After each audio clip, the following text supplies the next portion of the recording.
మంత్రబలం కార్యక్రమానికి స్వాగతం. శ్రీ క్రోధినామ సంవత్సరం, ఉత్తరాయణం, చైత్రమాసం, వసంత ఋతువు, కృష్ణపక్షం, షష్ఠి తిథి, పూర్వాషాఢ నక్షత్రం, సోమవారం. సంపూర్ణ ఆరోగ్యాన్ని పొందేందుకు సాహసోపేతమైన నిర్ణయాలు తీసుకునేవారు ఈరోజు ఓం సుబ్రహ్మణ్యాయ నమః అని జపించాలి. ఇలా జపించడం వల్ల కుజదోషం దూరమవడంతో పాటు సంతాన ప్రాప్తి కూడా కలుగుతుంది. దివ్య పూజ కార్యక్రమానికి స్వాగతం. వివాహం ఆలస్యమవుతున్న వారు, సత్సంతాన ప్రాప్తి కోసం పరితపిస్తున్నవారు, ఏవైనా నిర్ణయాలు తీసుకోవడంలో అయోమయ స్థితిలో ఉన్నవారు, ఆత్మవిశ్వాసం లోపించిన వారు ఈరోజు ఉదయాన్నే సుబ్రహ్మణ్య స్వామి వారి ముందు అరటినార వత్తులతో, విప్ప నూనెతో కానీ, నెయ్యితో కానీ, స్వచ్ఛమైన కొబ్బరి నూనెతో కానీ దీపారాధన చేసి పూజించాలి. సుబ్రహ్మణ్య కరావలంబ స్తోత్రాన్ని కానీ, సుబ్రహ్మణ్యాష్టకాన్ని కానీ పఠించాలి. ఇది వీలు కాని వారు ఓం సుబ్రహ్మణ్యాయ నమః అని పఠించిన సత్ఫలితం కలుగుతుంది. పూజా అనంతరం క్షీరతర్పణాన్ని వదలాలి. స్వామివారి ముందు పూజా సమయంలో నిబలిపించాలను ఉంచి పూజా అనంతరం పిల్లలు నిద్రించే దిండు కింద ఉంచడం వల్ల బాలారిష్ట దోషాలు, మొండితనము దూరమవుతాయి. వాస్తు పరిహారం కార్యక్రమానికి స్వాగతం.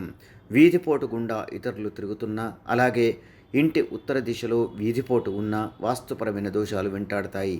అలాంటప్పుడు ఇంట్లో శ్రీవాస్తు యంత్రాన్ని ఏర్పాటు చేసుకుంటే గనక వాస్తు దోషాలన్నీ పటాపంచలై సుఖ సంతోషాలు వెల్లివిరుస్తాయి. ఆయుర్క్షేమం కార్యక్రమానికి స్వాగతం. సాధారణంగా ప్రతి స్త్రీ గులాబీలా అందంగా ఉండాలనే కోరుకుంటారు. అలాంటి వారికి గులాబీ ఓ అమృతతుల్యమనే చెప్పాలి. గులాబీ రెక్కల చూర్ణాన్ని పాలల్లో కలుపుకొని ముఖానికి పట్టించి అరగంట తర్వాత ముఖం కడుక్కుంటే సౌందర్యం వారి సొంతమవుతుంది. అలాగే కళ్ళు కూడా కాంతివంతంగా మారతాయి. గులాబీ రెక్కల చూర్ణాన్ని నిత్యం వినియోగిస్తున్న వారు నిత్య యవ్వనంగా ఉంటారు. యోగం క్షేమం కార్యక్రమానికి స్వాగతం. దారిద్ర్యం దూరమయ్యేందుకు ఈరోజు సాయంత్రం సూర్యాస్తమయ సమయంలో కుంకుమ పువ్వు కలిపిన పాలతో శివుడిని అభిషేకిస్తూ దారిద్ర్య దహన శివస్తోత్రాన్ని పఠించాలి. సర్వే జన సుఖినో భవంతు. మమ్మల్ని సోషల్ మీడియాలో ఫాలో అవ్వండి. లింక్స్ వీడియో క్రింద డిస్క్రిప్షన్లో పొందుపరిచాము.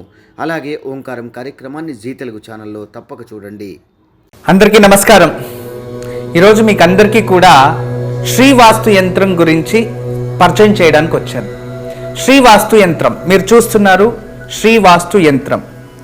ఈ శ్రీవాస్తు యంత్రం ఈ విధానంగా 9 ఇంచెస్, ఇలా 9 ఇంచెస్, ఇలా 9 ఇంచెస్ ఉంటుంది. తదుపరి బ్యాక్ సైడ్ ఇలాంటి 9 చక్రాలు ఉంటాయి.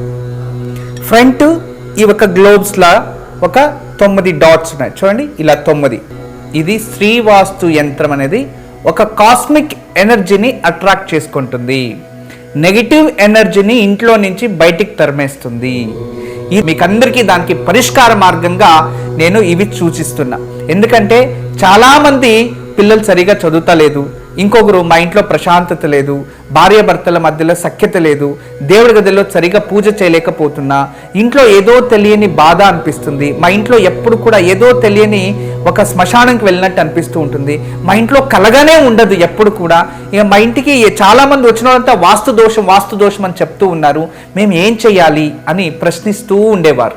వాళ్ళందరికీ కూడా ఒక మార్గోపాయం చాలా రోజుల తర్వాత రీసెర్చ్ చేసి ఇప్పుడు ఈ శ్రీవాస్తు యంత్రాన్ని మేము చూపిస్తున్నాం. ఈ శ్రీవాస్తు యంత్రాన్ని ఎప్పుడైతే ఎక్కడ ఫాల్ట్ అనిపిస్తుందో అక్కడ ఒక మేక కొట్టి తగిలించాలి, అంతే. పిల్లలు చదువుతా లేదు, చదివే రూమ్లో పిల్లలు ఏకాగ్రతగా చదవాలి అనుకుంటున్నారా, అక్కడ ఒకటి తగిలించండి. మీరు నిద్రించే ఒక రూమ్లో మాకు సరిగా నిద్ర వస్తలేదు, పడుకుంటే చెడు కళలు వస్తున్నాయి, నిద్రించే గదిలో ప్రశాంతత లేదు అనిపిస్తుంది, అక్కడ ఒకటి తగిలించండి. లేదు ఎవరో వాస్తు దోషం అని చెప్పారా, ఇంట్లో వాస్తు దోషాని కోసం ఇంటి హాల్లో ఒకటి తగిలించండి. లేదా పూజ గదిలో ఏదో ప్రశాంతత లేదు, సరిగ్గా ఏకాగ్రత లేదు, మెడిటేషన్ చేయలేకపోతున్నా అంటే పూజ గదిలో ఒక మేక కొట్టి అక్కడ ఒకటి తగిలించండి. ఎక్కడైతే ఇంట్లో వాస్తు దోషం ఉంది అని ఎవరైనా చెప్తారో ఆ ప్రదేశంలో, ఆ ప్లేస్లో జస్ట్ ఒక మేకు కొట్టి దాన్ని తగిలించండి. ఆ వాస్తు దోషం అక్కడి నుంచి వెళ్ళిపోతుంది. చాలా అద్భుతము, చాలా విశేషమైన శ్రీవాస్తు యంత్రం మీ వరకు తయారు చేయించాము. దీన్ని ఉపయోగించండి, దీన్ని లాభం పొందండి. నమస్కారం. వాస్తు యంత్రం సంప్రదించవలసిన నెంబర్లు 8844452334 040682766622.